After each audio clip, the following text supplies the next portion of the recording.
Doa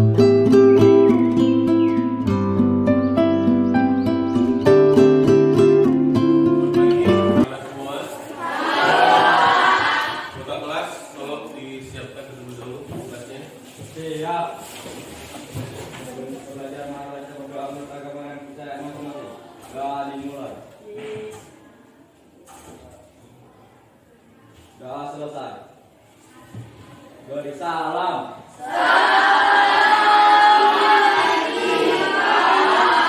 Selamat pagi. Oke, boleh duduk. Sekretaris, ada yang datang?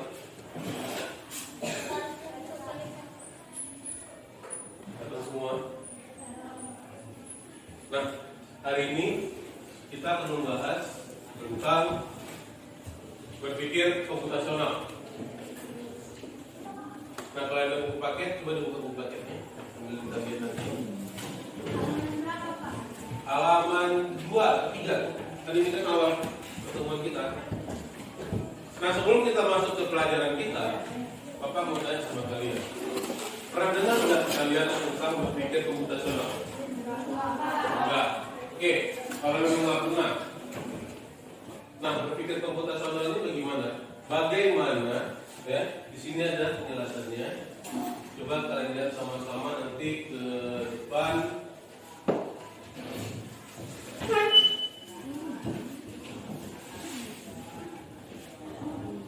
Nah, berpikir komputasional. Berpikir komputasional ini adalah cara berpikir atau proses berpikir yang digunakan untuk memecahkan masalah dengan cara yang sistematis dan logis, mirip seperti cara kerja komputer. Ingat ya, mirip seperti cara kerja komputer, bukan hanya menggunakan komputer, tapi cara kerjanya mirip seperti komputer. Contoh di sini. Nah, contoh di sini kalau kita perhatikan, kalian pernah nggak buat mie instan? Pernah. Gimana langkah-langkah pembuatan mie instan? Nah, sini ada membuka bungkus mie, lalu didihkan airnya, masukkan mie, tambahkan bumbu dan diaduk. Nah, cara membuat mie ini bisa dikategorikan seperti itulah cara berpikir komputasional. Ya, nah, ada contoh lain kira-kira? Gimana? Ada yang tahu contoh lain cara berpikir komputasional selain membuat mie? Ya, membuat kue bisa. Pertama, siapkan bumbunya, alatnya, ya kan? Siapkan bahan-bahannya. Terus gimana? Tuangkan tepung ke. Nah, berarti cara pembuatannya, kan gitu ya. Nah, ada langkah-langkah di situ yang akan kita gunakan. Nah, seperti itulah konsep dari berpikir komputasional. Makanya disebutkan di sini dia menggunakan ya cara sistematis dan logis seperti kerja komputer. Nah, lalu berpikir komputasional ini ada 4 teknik. Nanti bisa dari bukunya, ya. 4 teknik berpikir komputasional. Nah, di sini teknik berpikir komputasional bersingkat DBK, ya, teknik berpikir komputasional. Ada 4 teknik. Yang pertama, dekomposisi. Yang kedua, pengenalan pola. Yang ketiga, abstraksi. Dan yang keempat, algoritma.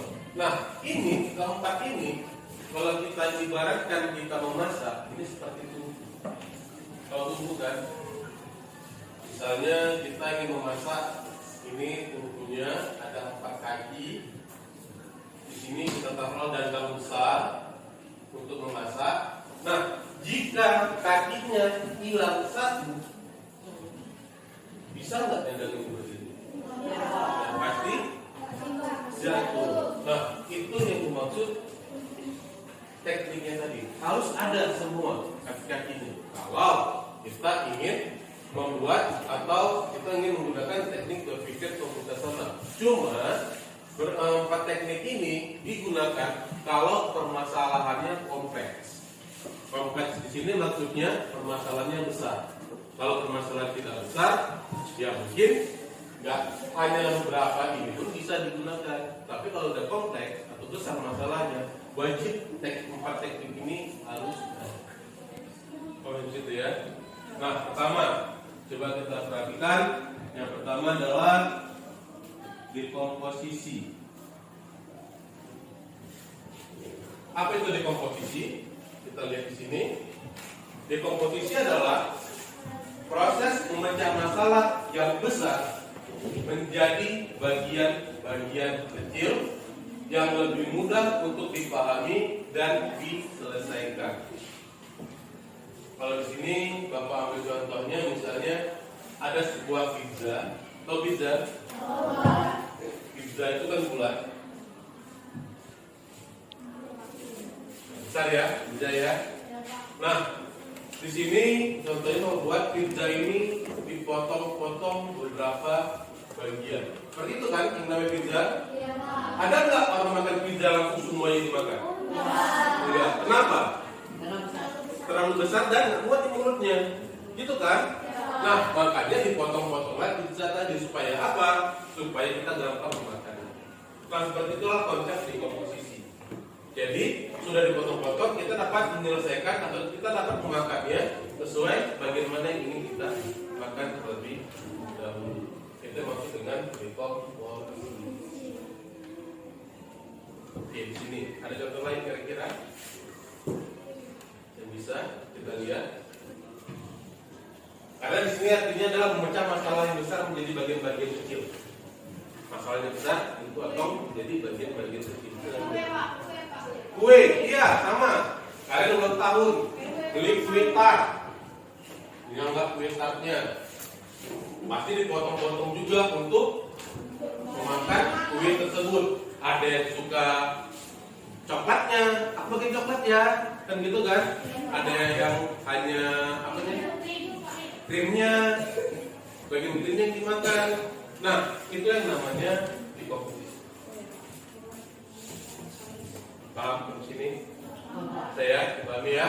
Oke, kalau paham di sini, yang kedua ada yang namanya pengenalan pola. Nah, pengenalan pola itu pola itu apa? Pola itu maksudnya, misalnya kalian buat baju, ada polanya nggak? Pola itu apa? Kancing baju. Kancing baju. Pola itu adalah bentuk yang akan kita buat. Jangan sampai nanti kalian buat pola baju, tangannya pendek sebelah. Polanya itu salah.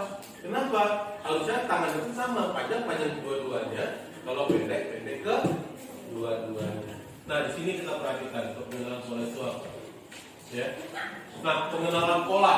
Pengenalan pola adalah proses otomatis oleh komputer untuk mengidentifikasi atau mengenalkan dan mengklasifikasikan pola dalam data, gambar, suara, atau teks dengan tujuan untuk menemukan hubungan atau fitur penting dalam data tersebut. Nah, itu adalah pola, ya. Dia mengidentifikasi. Identifikasinya lah kerja yang sedang kita kerjakan tersebut. Nah, contohnya kira-kira apa? Apa contohnya kira-kira? Hah? Bola. Kalau yang kehidupan kita sehari-hari contohnya apa? Baju, celana.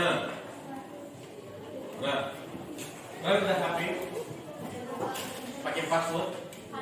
Passwordnya seperti apa? Yang bulat-bulat gini. Oh, seperti ini untuk membuka HP. Seperti itu. Nah, ini adalah pola. Ya, HP kalian disebut dengan pola. Itu juga namanya pola. Nah, lalu HP kalian ada juga yang pakai pengenalan wajah. Dinampakkan. Untuk buka kuncinya ada.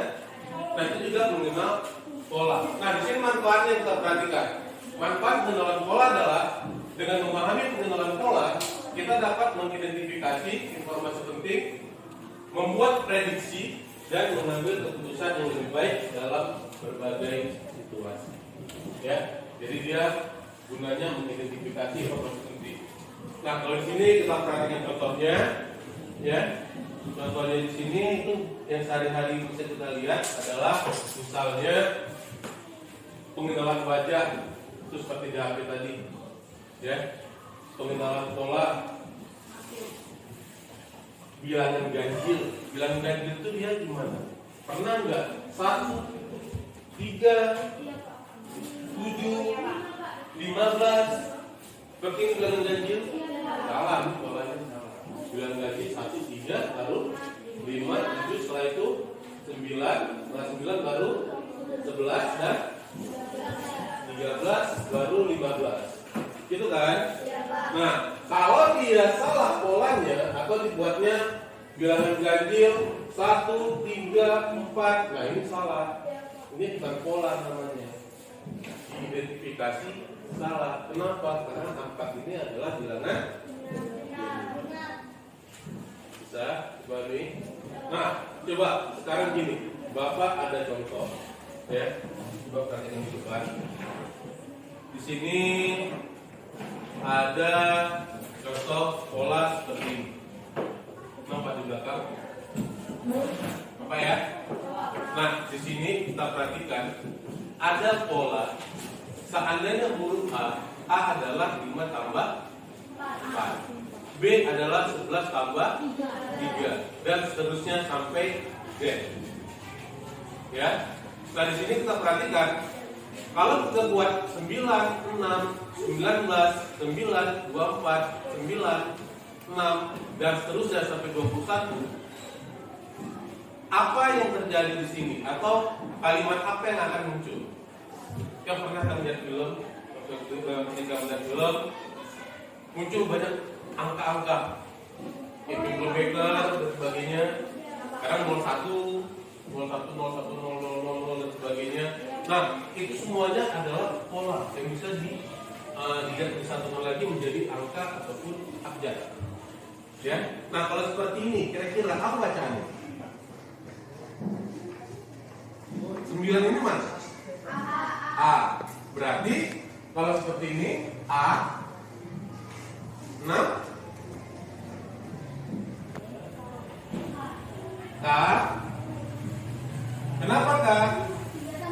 3 tambah 3 sama dengan 6. A K 19. Mana 19? U Aku 9 tadi A 24 apa? N 9 tadi A 6 K Aku anak. Nah, 18 apa? I 15 tambah 3 kan? I 24 tadi apa? N 13 apa? D 15 per 4 13. D 10 O R 7 E atau I E 16 S I A 4 A keempat A. Ada kata nomor ke 9. A. Oh, sorry ya, pakai salah. A E B A T. Nah, jadi angka-angka ini kalau dirubah menjadi Aku anak Indonesia hebat. Nah, ini adalah salah satu contoh dari penggunaan pola. Polanya dari mana? Dari sini. Oh ya Pak.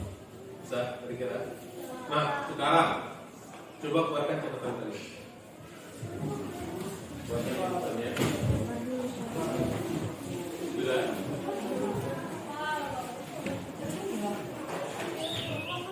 Coba kalian tulis nama kalian berdasarkan ini. Iya. Misalnya namamu siapakah? Krishna, T, M. Nah, lihat M sini apa? Ya, M berarti 13 tambah 3 adalah apa? 26. 26. Selanjutnya berapa lagi? Ya. Nah, sekarang kita akan membuat kebalikan dari sini. Kalau tadi angka menjadi abjad, sekarang coba kalian buat abjad menjadi angka. Bisa?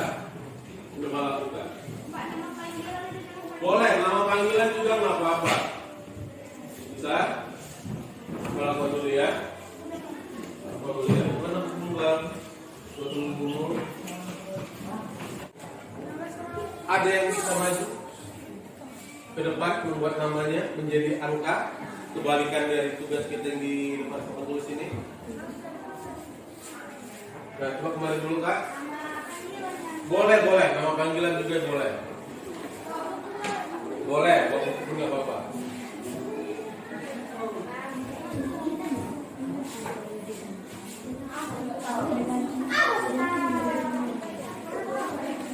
Buat dulu namanya. Iya, buat dulu namanya. Lauren, L A U R E N.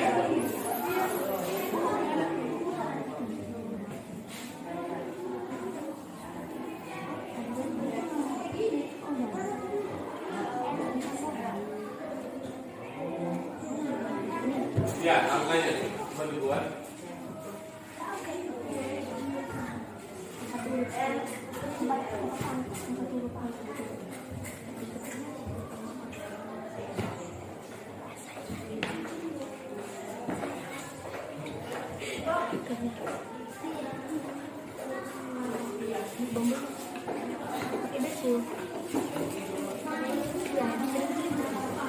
Oke, bentar ya, ini dulu. Coba kita lihat bacaan Lauren. L berapa angkanya? A 14 tambah 11 sama dengan 5. A 5 tambah 4 9. Oke. U 12 tambah 7 14. Iya. R 6 tambah 9 15. E mana E? 7 tambah 0 7. Ya. N 2 4 12 tambah 12. Berarti jawabannya benar ya? 25 9 19 15 7 dan 24. Oke, kawan-kawan.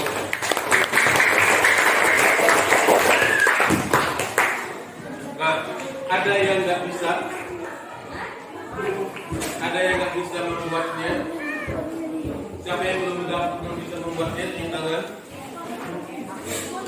Ada? Bisa semua? Kalau pas turun depan satu orang lagi mesti bisa? Ada alasannya kenapa? Nggak bisa kali-kali? Nggak tambah-tambah? Hah? Apa alasannya? Ada alasannya? Nggak tahu. Alasannya nggak tahu. Oke. Nah, ini.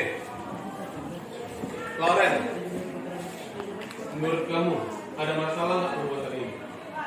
Nggak ada. Nah, menurut kamu kalau memang ada masalah, gimana kira-kira tanggapan kamu pembelajaran coding seperti ini? Hah? Karena nggak pernah, jadi gimana?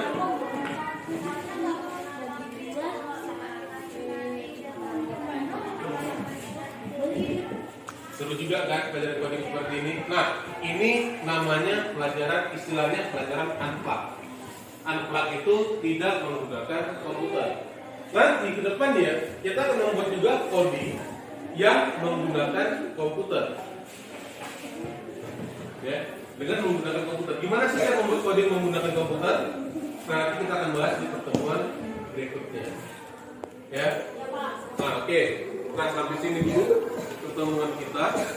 Jadi nanti ke depannya kita akan membahas dulu apa itu abstraksi, algoritma, lalu kita akan membahas juga tugas bagaimana cara membuat abstraksi dan algoritma tersebut. Ya, nah ini sudah kita simpan bukunya. Oke, pertemuan berikutnya kapan minggu depan ya? Nah, ini minggu depan itu.